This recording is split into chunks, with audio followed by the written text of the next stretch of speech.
Today, I'm going to discuss on Aphthous ulcers.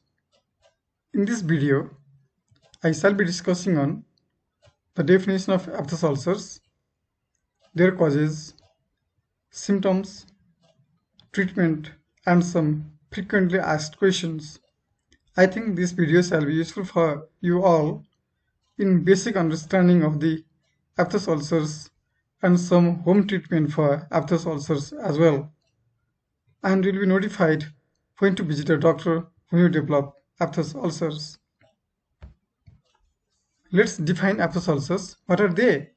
They are typically recurrent, round or oval ulcers that occur inside the mouth on areas where the mucosa is not tightly bound to the underlying bone. This is very important. For example, on the inside of lips and cheeks or underneath the tongue. How do they appear? In other sense, what are the clinical types of Aphthous ulcers? They are minor Aphthous ulcers.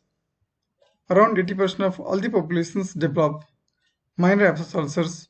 Next are major Aphthous ulcers, big Aphthous ulcers, which might heal with scarring. If major Aphthous ulcer does not subside by 2 weeks, we have to take biopsy of the ulcer, supposing it is a cancer. Next is herpetiform ulcers. They are small, tiny ulcers which occur in the above mentioned areas. In this picture, you can see a major Aphthous ulcer. This is usually bigger, more than 1 centimeter in size. You can see a minor ulcer here. So there are 1, 2, 3, 4 ulcers. You can see minor ulcers here, many ulcers, and they are like herpetiform type, around 100 in numbers, many. What are the predisposing factors for Aphthous ulcers, or which sort of populations are going to have Aphthous ulcers? The most common population having Aphthous ulcer are having hematinic deficiency of factors that make blood. Around 20% of the populations, they have deficiency of iron, folic acid, or vitamin D. A very commonly asked question is, if the patient is having vitamin B deficiency, can the patient develop Aphthous ulcers? Or in most of the medical shops, when the patient go with Aphthous ulcers, they will give multivitamins.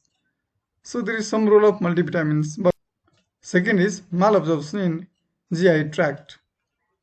So patient having gastrointestinal disorders like celiac disease, Crohn's disease, pernicious anemia, or previous surgery for the small intestine or large intestine might develop Aphthous ulcers. The Aphthous ulcers exacerbate during school or university examination times, having stress factor as one of the causative agent for Aphthous ulcers. Sleep deprivation also might lead to formation of Aphthous ulcers. Trauma of the tongue during biting or trauma of the buccal mucosa and wearing of dental appliances also might lead to Aphthous ulcers. Endocrine factors that are related to the progesterone level, especially in females during menstrual cycles. Food allergy also might lead to Aphthous ulcers. Immune deficiencies like HIV, diabetes mellitus also might lead to Aphthous ulcers. And drugs like NSAIDs, few anti-cancer drugs also might lead to Aphthous ulcers.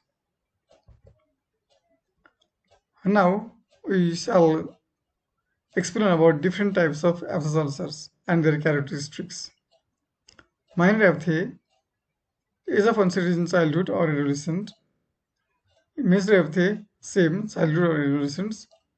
Herpetiform ulcers, they are usually found in young adults. Ulcer size in minor aphthe are 2 to 4 mm. In major aphthe, they are more than 10 mm and usually solitary. Herpetiform ulcers range from 10 to 100. Common sites affected in minor aphthe are vestibule, labial, buccal mucus, and floor of mouth.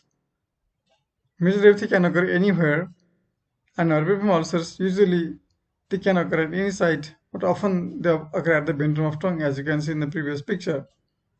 The duration of each ulcer lasts from up to 10 days in case of minor aphthe to up to 1 month in case of herpetiform ulcers.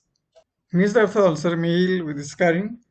Herpetiform ulcers usually affect mainly the women. What are clinical features of Aphthous ulcers? As we have already told, Aphthous ulcers might be single or multiple ulcers, which range from 2 to 10 millimeter diameter, lasting for a few weeks. This is typical for minor Aphthous ulcers.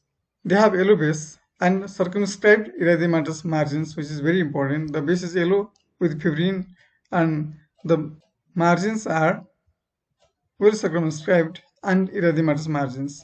But there is no induration on touch. So if there is any induration, you have to think of cancer or malignancy.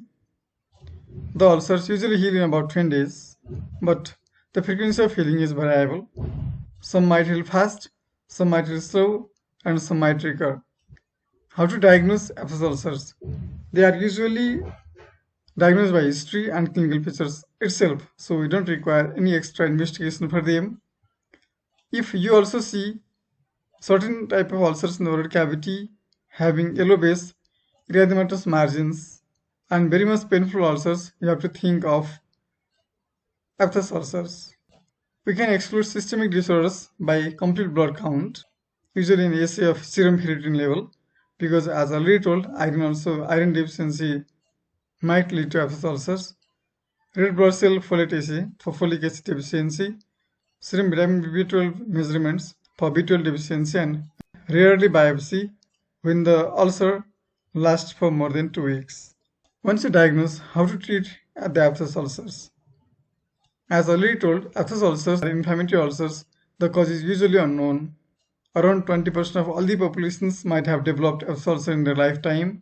So our basic goal is to relieve the pain and reduction of ulcer duration. For that, the general measures like the predisposing factors are to be identified and corrected.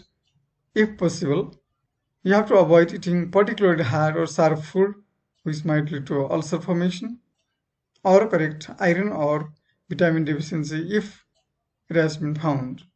Topical corticosteroids are the mainstay of treatment. They reduce painful symptoms, but not the rate of ulcer recurrence. Hydrocortisone, triamcinolone, prednisolone all can be used as the old agents. Newer ones, betamethasone, fluticasone, clobetasol, they are more potent and effective. Piclomethasone 0.5 mg tablet dissolved in 50 ml of water and can be used as mouth rinse 4 times a day. Systemic corticosteroids like prednisolone 10 to 20 mg once or twice a day for 5 to 7 days also can be used with very good results. Sometimes we are bound to use topical antibiotics or sometimes systemic antibiotics. Topical antibiotics reduce the severity of ulceration. Doxycycline 100 mg or tetracycline 500 mg dissolved in 10 ml of water as a mouth rinse can be used for 4 times a day. The rinsing has to be done for 2 to 3 minutes. Chlorhexidine gargle can be used. Anti-inflammatory drugs like paracetamol, ibuprofen all can be used. They might again predispose to ulcer formation. Benzodiazepine, which is a common topical anesthetic which can be used for transient pain relief. This is topical benzodiazepine as mouth gargle. Systemic immunomodulators like thalidomide can be used as 50 to 100 mg once a day. Probiotics have promising role in case of Aphthous ulcer.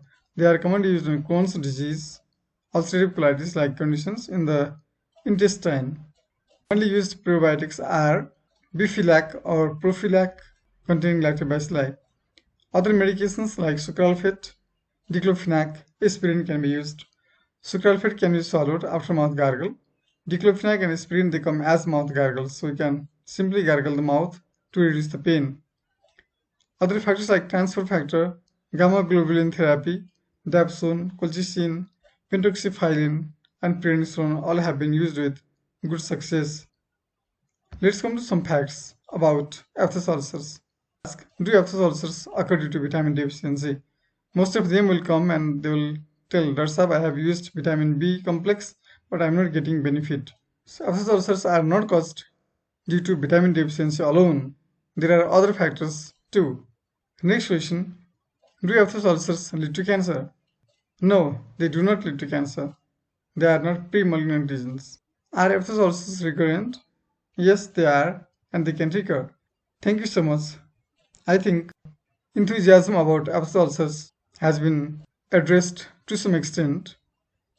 If you have any problem with Aphthous ulcers or mouth ulcers, please visit Naya Bazar ENT Care Center at Naya Bazar Pokhara near Bupu Chautari, where the patients are treated by Senior Consultant ENT Surgeon Professor Dr. Krishna Koirala.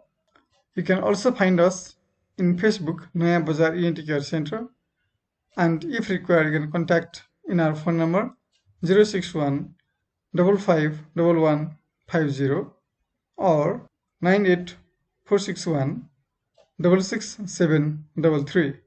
Have a good day, have good health. Thank you.